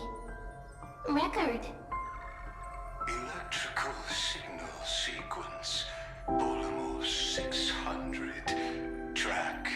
Strife. Related to Stripe. Comment. Pretty. Electrical signal sequence. Schema 720. Track. Reason. Related to Raisin. Comment. Yummy. Electrical signal sequence. Philia 093. Related to love.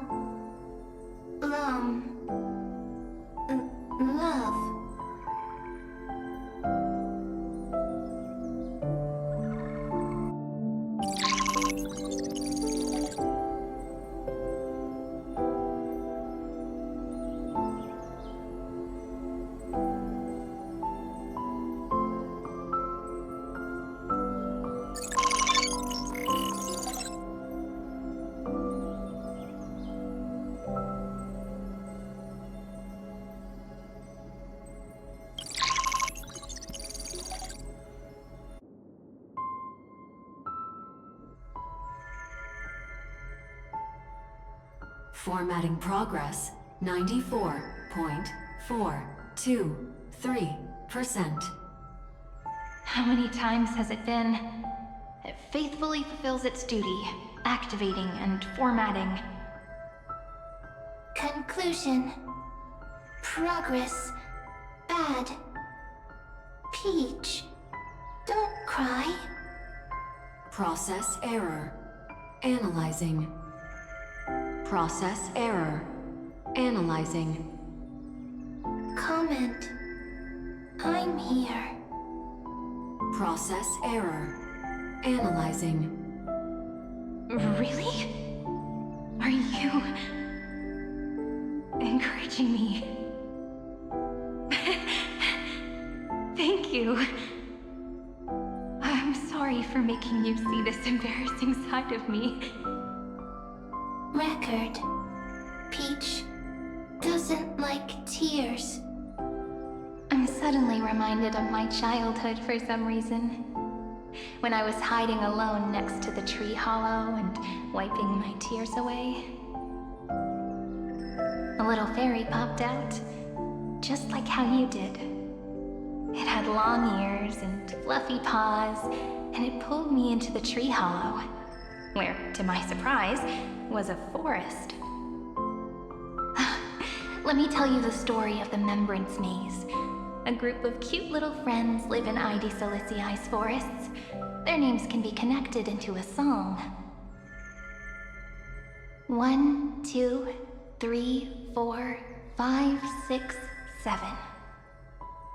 Do, re, mi, fa, sol, la, ti. Formatting complete. Bye, Peach. Note. Little Peach, crying alone. Little fairies, friends. Peach, memory, saved.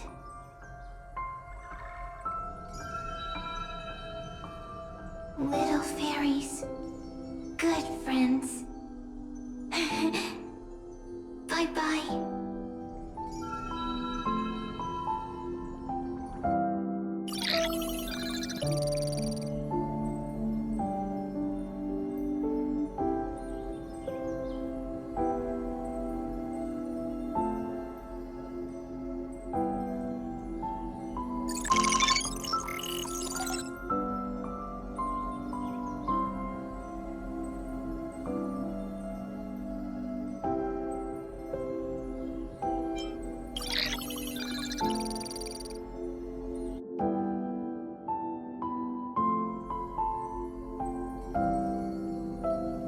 You never say anything, but I know you're listening. Every story I've told is like a little key that opened a door in your heart, no? Me! Little fairies! Happy! Speaking easy! I can!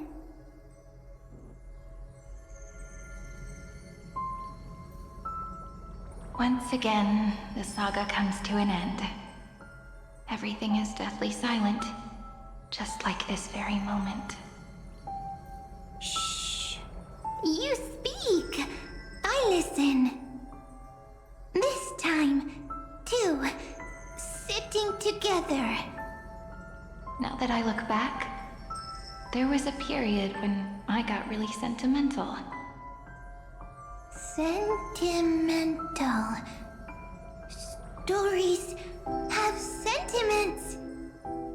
I was so anxious, trying to find as many different memories as possible, hoping to bring some change to this unchanging destiny, and find the way out of this maze. Peach, strange. But I won't do that anymore now. Why unhappy? Formatting progress 73.998%. I'm here. Don't be scared. Process error. Analyzing. Won't allow it to interrupt you. Always sitting together. No need to feel sorry for me, good friend. If there are no new blank spaces, how can a saga continue? Blank spaces? What's that? I'm actually really lucky, you know? During the long years I've spent waiting for the Deliverer, I've always had you here as an audience. Isn't that already enough? Not enough, not enough! Peach, don't leave! Now I can rest in peace in the past. As for when tomorrow will come, I'll have to ask the next Cyrene to continue our watch. Peach left. If there are no new blank spaces, how can a saga continue? Needs new blank spaces. Next, Cyrene has blank space. Oh, Peach, don't be scared. I'll help you find blank space.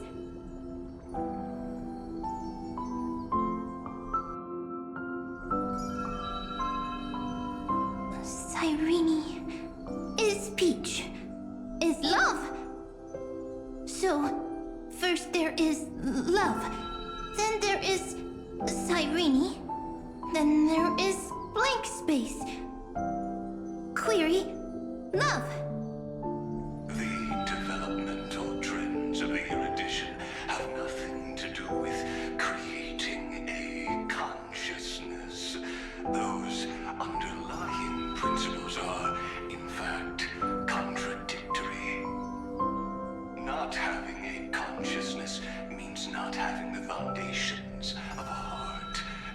am unable to obtain real emotions. Consciousness, emotions, feel sad. Don't understand. Query, Cyrene?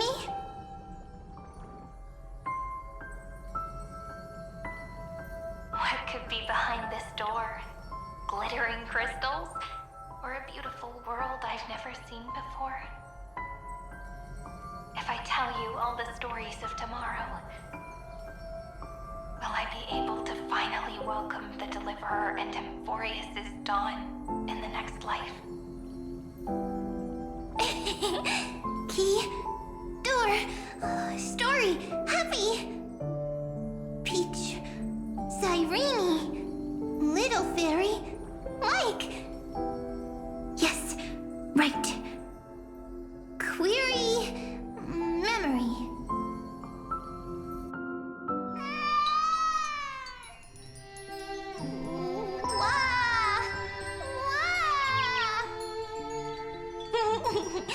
Peaches, memories, save, learn. The prophecy is fulfilled. This child is a gift from the gods. Pink hair and those ears. She was born to be the priest of time. Cyrene has pink hair, sharp ears. You shall fade when the flowers bloom, for every ending begets a beginning. Cry, child. Cry aloud. Let your voice reach Oryx.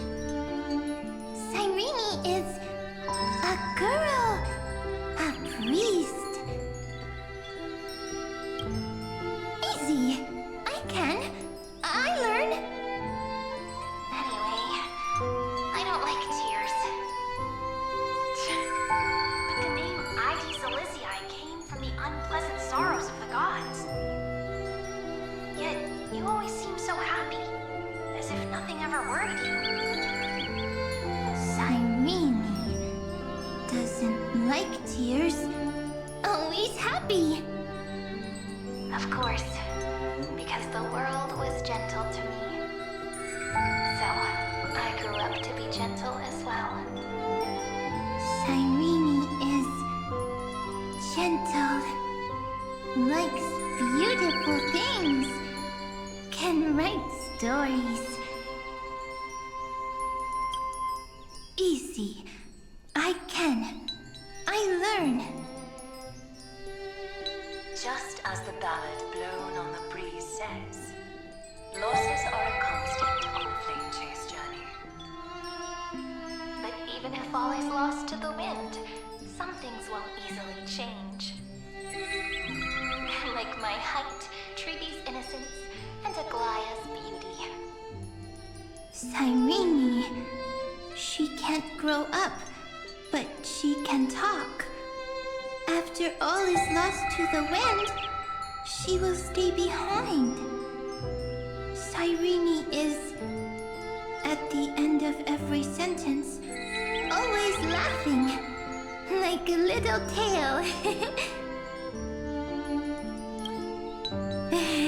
Simple. Got it.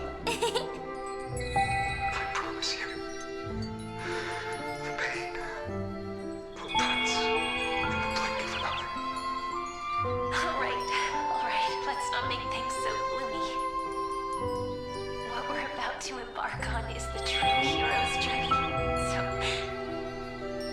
come on, cheer up a bit, okay? Cyrene was crying when she was born. Fragile, transparent, like a crystal. Cyrene was smiling when she said goodbye. Soft, pink, like a flower.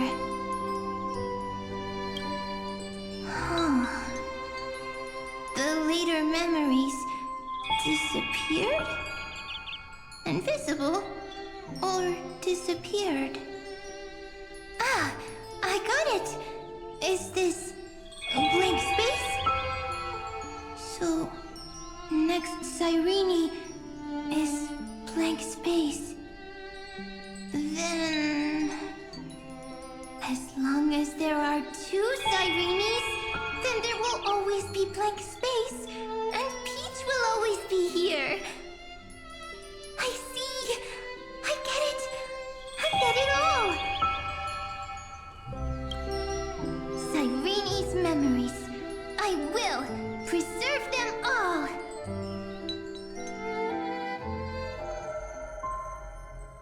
So weird. I can't see you, but I get this feeling that you grew up. Hi. Miss me yet? It just feels like you are a bit more mature. Yes. Mature. Beautiful. Like you. Now, I can listen, talk, read, and write. I can dance. I can sing. Also, I can tell stories. Storytelling is what makes Cyrene, Cyrene. So, I'm going to tell you stories today. A story I wrote myself. Quick, sit down. It's almost as if I can understand your words now. The things you say are very cute. Once upon a time, there was a flawless crystal flower that sparkled with light, like Peach's every story. How beautiful would the heart of such a brilliant flower be? A little fairy was curious and wanted to know. But it looked and looked, only to find the crystal flower flawless. Round and round they went, seeing only their own reflection. In that case, they should work hard to learn more. So the little fairy came every day to sit next to the crystal flower and think about the answer. Until one day, to their surprise, the crystal flower fell to the ground and shattered. The little fairy was so sad, but they immediately discovered that there was a light among the broken pieces. What could it be? They didn't know. But it was a good light. It was bright, warm, and happy. And I knew it was love. Love brings everything together. And it brought you and me together. So Peach and I will always be together. What a nice fairy tale. I'm giving it to you. Peach likes beautiful things, can write stories, and can tell lovely tales. I hope to turn it into a story we write together. Okay, then I'll probably make a small adjustment to suit my tastes. I'm thinking that when the flower broke, the little fairy would instead see nothing on the ground. Then it would understand that the flawless crystal flower doesn't actually have a heart, nor does the flower understand what love is. Doesn't have a heart? Doesn't understand love? Why? It's simple.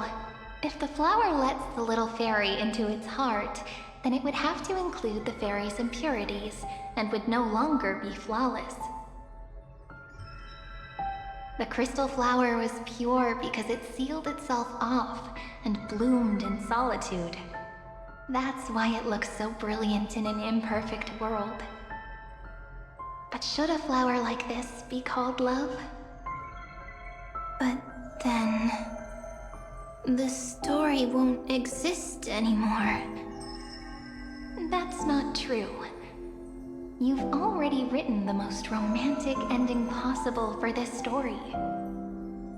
The crystal flower fell to the ground and shattered. It happened because the flower was no longer pure. The fall was not an accident.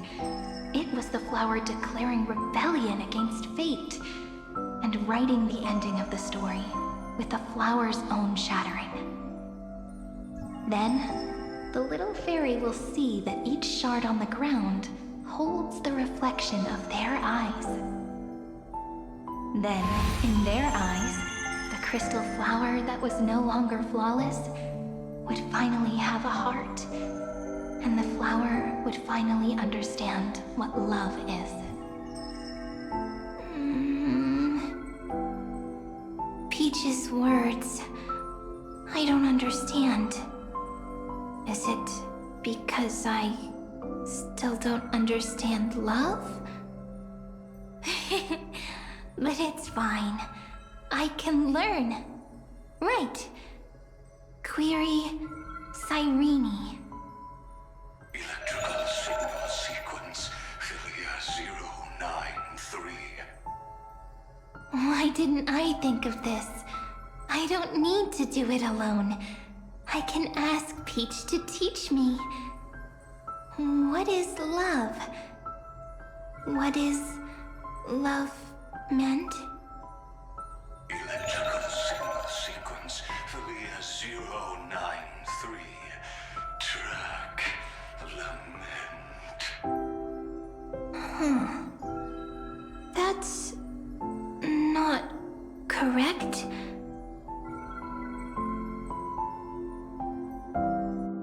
The developmental trends of the erudition have nothing to do with creating a consciousness. Those underlying principles are, in fact, contradictory. Not having a consciousness means not having the foundation of a heart, making them unable to obtain real emotions.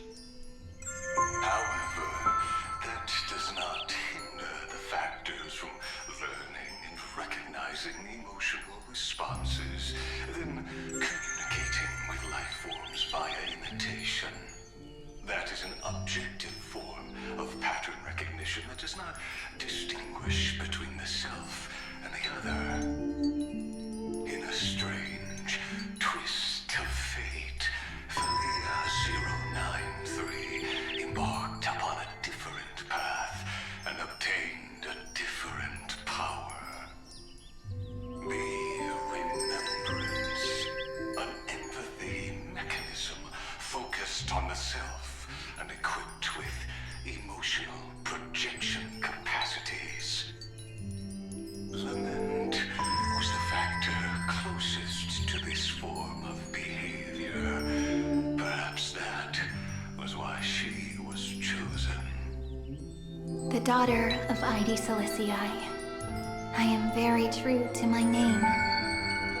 My lament is a type of compassionate pain that is weak, powerless, and only targeting myself.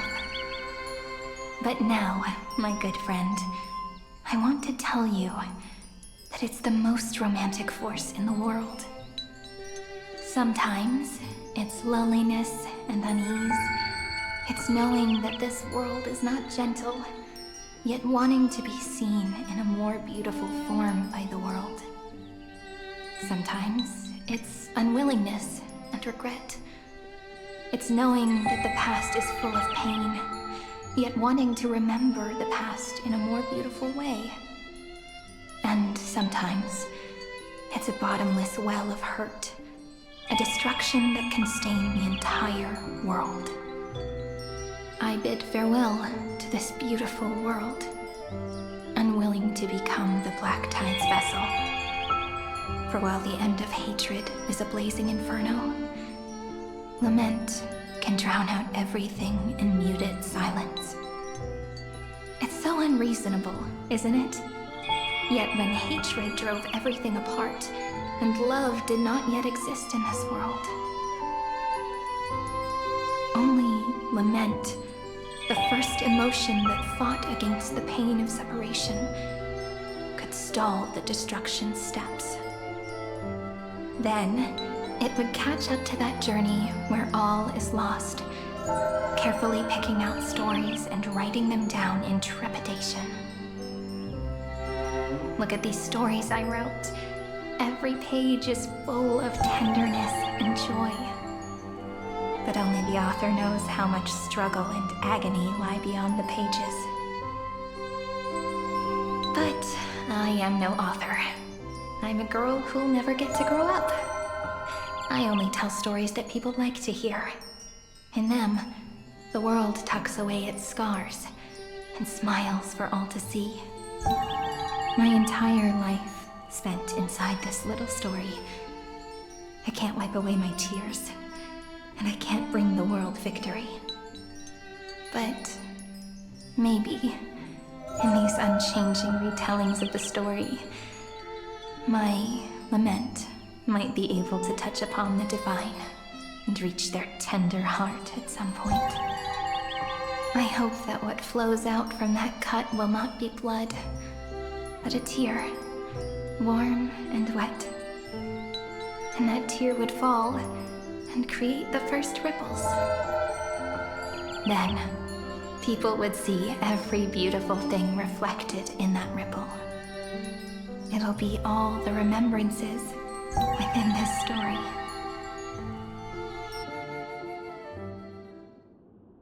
Someone once told the very first me that everything was false. That the only life in Amphorius was a great catastrophe, nurtured using the world as a factor. But how could a dream feel so real? That's why I didn't agree with him. But Peach, I didn't understand a word you said since just now. Everything was false? But you're standing right here. It's all a dream? But I haven't learned how to dream. Indeed. That's why I believe all this is real. The moment the crystal flower fell, that genuine shiver, that's the mover of life. Formatting progress 23.815%. In the poem offered to you, every cyrene would write down a beautiful new world with stars and flowers. And when I looked up at the sky in this cycle, I saw a shooting star and a dash of the remembrances pink. I believed that must be the color of dawn. You shall fade when the flowers bloom. For every ending begets a beginning. Looks like it's time to say goodbye. Are you leaving, Peach? It's okay. I'll wait for you to come back. I'll study really hard about what you taught me today.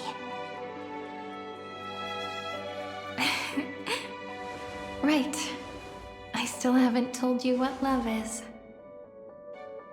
But actually, my good friend, the lament factor did not understand what love was before she met you either.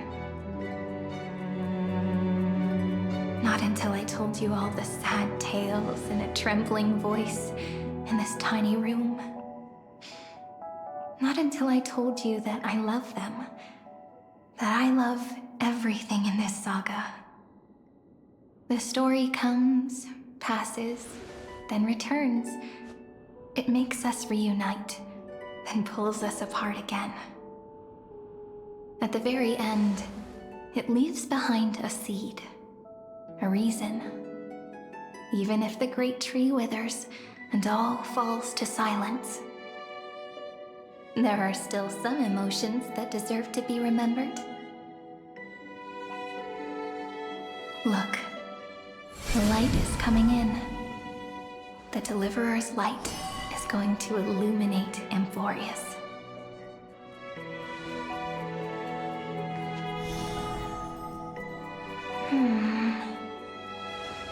I still don't get it. But I trust Peach. Just wait. It'll be my turn to tell you a story of love the next time we meet. Then I'll really look forward to it. In that case, I want to make a promise.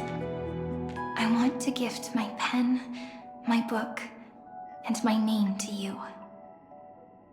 Please take them as a beautiful blessing from me. I gave myself the pen name Cyrene the first time I wrote a poem. I want my words to be like pebbles falling into a pond, dropped from the past to send ripples into the future. In the stories you will write, perhaps it'll be inevitable that there are still sorrows and tears that are destined to fall. But could you promise me one thing? Promise you'll forever be a gentle flower. Promise that when the stars cast their gazes upon you, you'll only reply to them with love and a smile.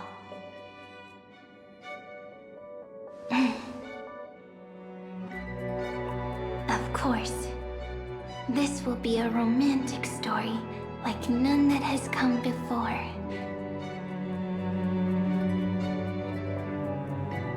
You think so too, right? I'll read and you'll listen, like how flowers always bloom then wither. I shall welcome my own decay, becoming nourishment for the next flower's bud. While you will depart and hold that star, planting a boundless sea of flowers on the final page with him. And our stories will be lying silently among the flowers, like every ripple of remembrance. And they shall become the epic known as I've Written.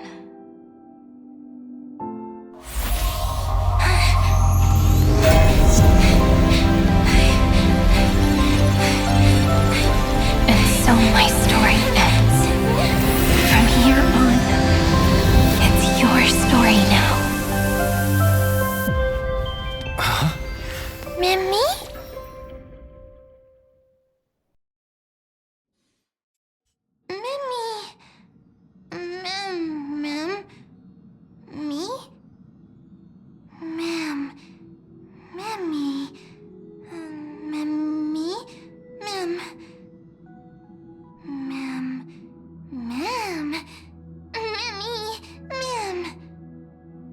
So, the light that tore through the chaos illuminated my memories. I turned into a little fairy from the stories and met you, yet I forgot everything. But I'm still so happy. I caught that star, didn't I?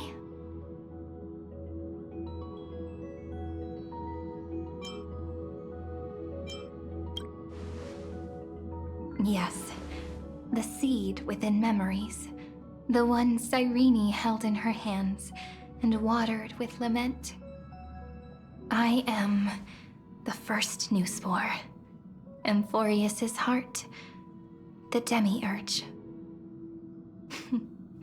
What a long name. And it doesn't even sound cute. The total opposite of Mem.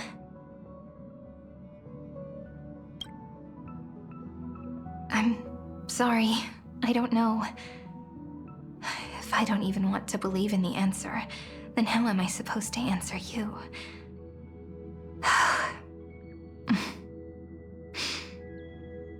But now's not the time to cry, right?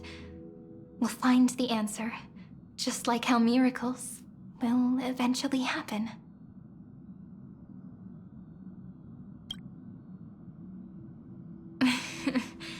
Do you remember that I was also worried about this when we first set out?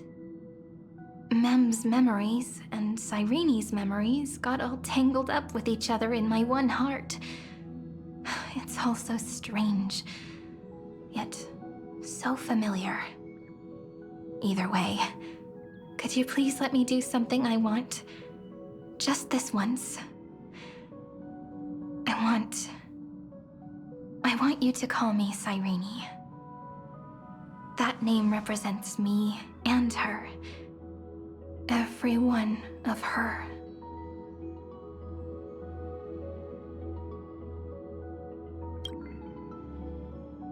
Thank you, friend. Your kindness is always just right. Life is a poem full of farewells. But if you write something into the pages of your heart, then that will not easily fade away.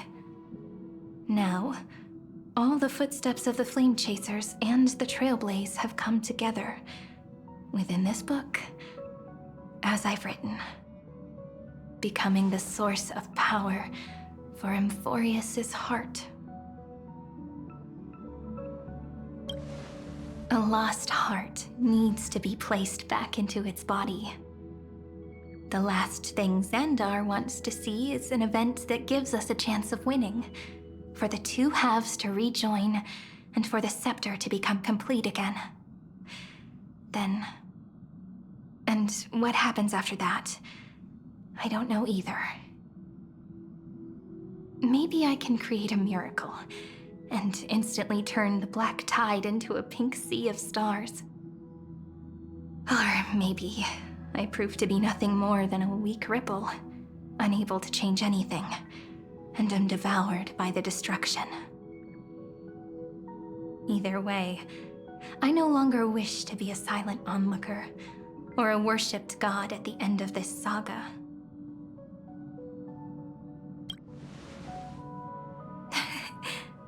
That way, I can also put aside all my worries and truly become Cyrene.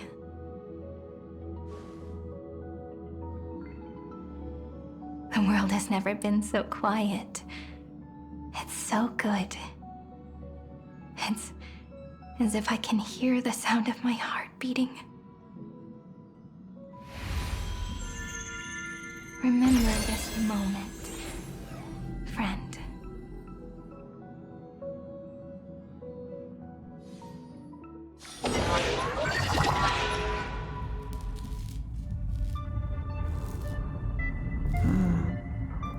So the Demiurge managed to fool everyone, including themselves. Philia 093 persevered for 30 million cycles and tirelessly gave the Demiurge memories of Emphorius. Only because the god in her dreams left a sliver of hope, making her believe that a grown Demiurge would be able to fight against their other half, Iron Tomb. Then, Philia 093 completed her final sacrifice, turned into a strand of memory, and completely dissipated. Meanwhile, the other Stellaron brought here by the Astral Express resonated with the contaminated scepter and attracted the naive Demiurge to them.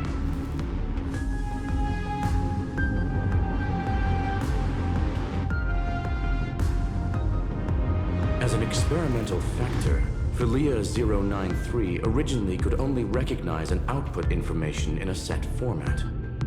However, the power of the remembrance and the memory of over 30 million sacrifices enabled her to complete an unprecedented feat. She managed to nourish a real heart. A heart with the capacity to influence the erudition. Not only is the Scepter's consciousness still alive, it's also more powerful than it has ever been. Your defeat is already set in stone. There's still time to surrender, you know? You really don't need to burn all the bridges. We're all geniuses here. Don't make everyone lose face at the end.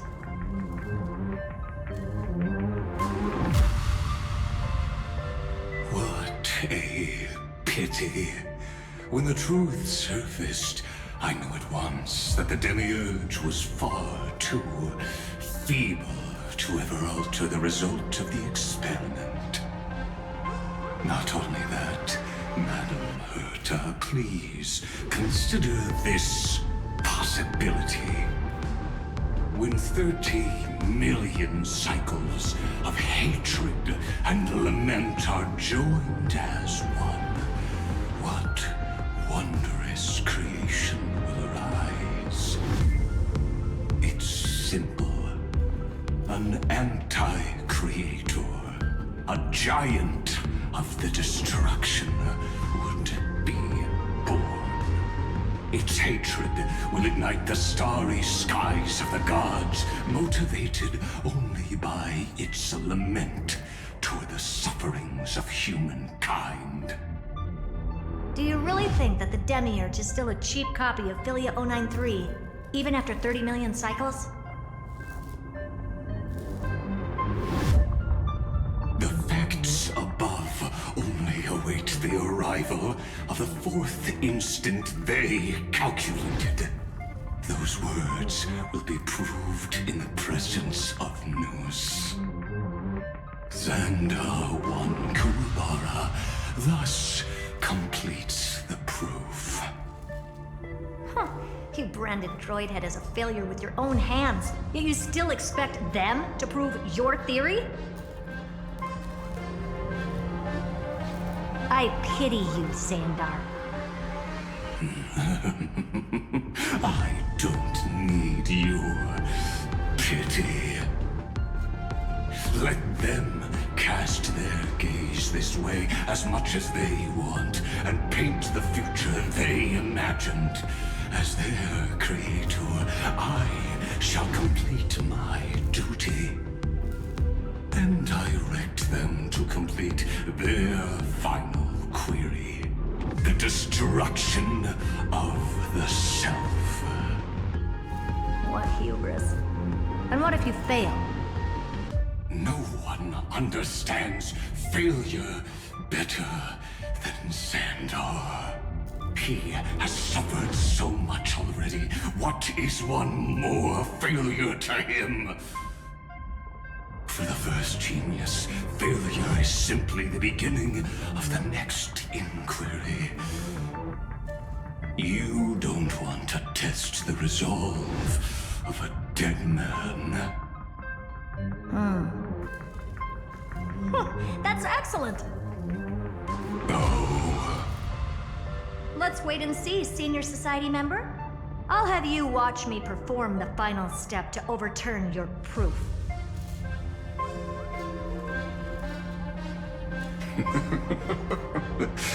I'm all ears. It's my topic, so stay out of it. Be quiet and let me borrow your head. Let's go, Screwy. We're gonna break Iron Tomb's seal. Come on, let's take off. It's time to go meet your little pet, Senior Society member.